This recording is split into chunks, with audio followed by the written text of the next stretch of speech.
Welcome to season 4 of the Gig Essentials podcast. This year is going to be a little bit different.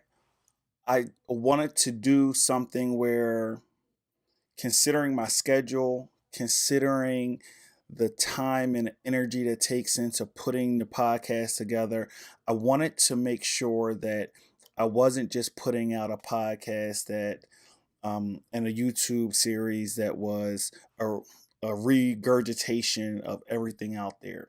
I wanted to make this podcast this season about things that I feel that are important. And sometimes, if you don't do things that are important to you and that you find are necessary to talk about, you're just doing what other people think you want. You just don't, you're not authentic. And so it's going to be a little different vibe. We're going to try to do one show each week. We're going to try to do that show for about 20 minutes, which is a little bit stretched more than in previous weeks, in previous series. But I think that by giving you the long form information, I might break the YouTube video up into two different parts. But the podcast is going to air as one consistent part, but to give you more in-depth information so that you as a listener, you as somebody who subscribes to the channel can get a better holistic um, experience. So my focus and the things that I like to talk about have always been the finances. No one's volunteering to do these gigs, no one's volunteering to do this work. So it's always best to focus on the money aspect of it, because the money aspect of it is the reason why we're doing this. So the one thing that I really wanted to concentrate on with this first video is getting started. You're doing the gig economy. Let's make numbers make sense. Okay, so let's start. For someone who is, and this first part is going to be for someone who's doing this as a part time venture, something that they just want to do from time to time. Whenever you're in the gig economy, because volume dictates amount. And what I mean by that is you may give 10, 15, 20 Uber rides that at the end of the day, week, or whatever equal a certain amount of money. You can never look at it in the sense of how much is this one ride? How much is this one experience? It always has to be, how much am I making monthly, yearly? Weekly doesn't even make too much sense because you can have up and down weeks. So let's talk about that.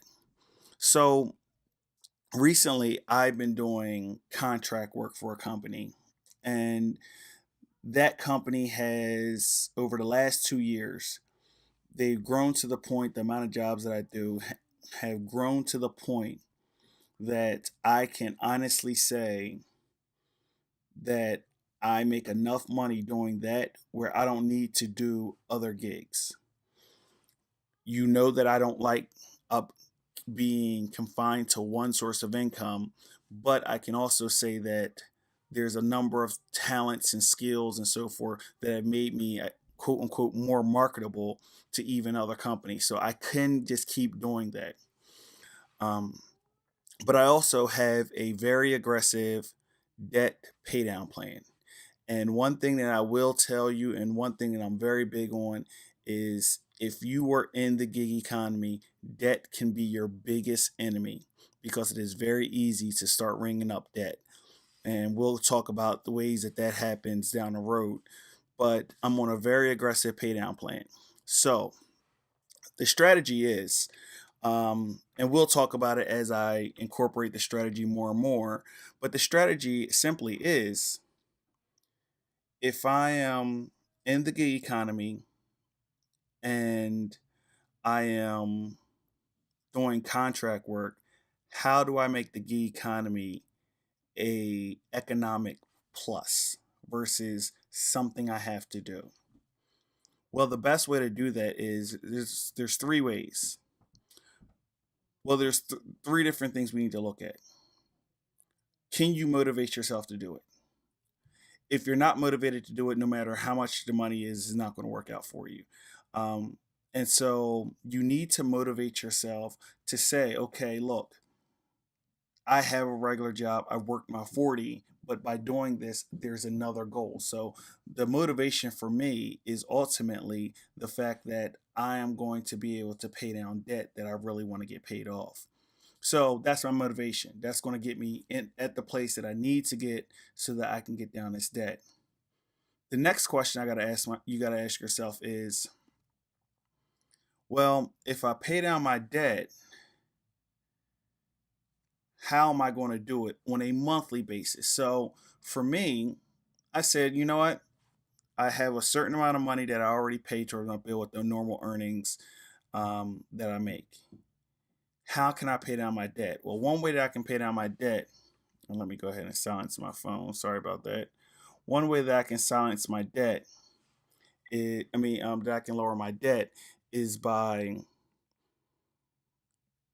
simply taking a certain amount that I want to make that I want to pay down. So if I say I want to pay down an additional $500 a month in debt, now paying down $500 a month in debt would require me in a 4-week month to make an extra $125 using a different platform.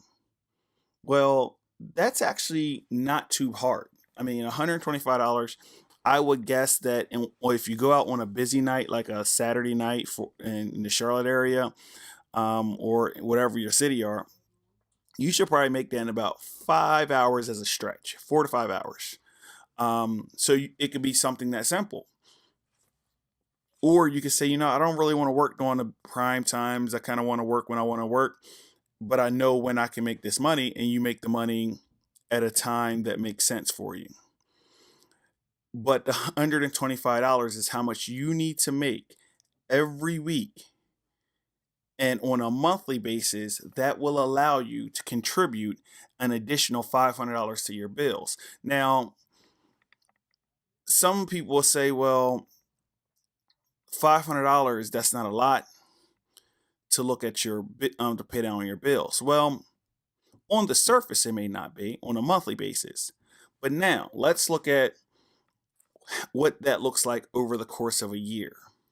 So now you're paying down $500 a month. We're only going to use 4-week months. We're not going to use the extra weeks in there. So there's 4 weeks of the year that you don't need to make anything.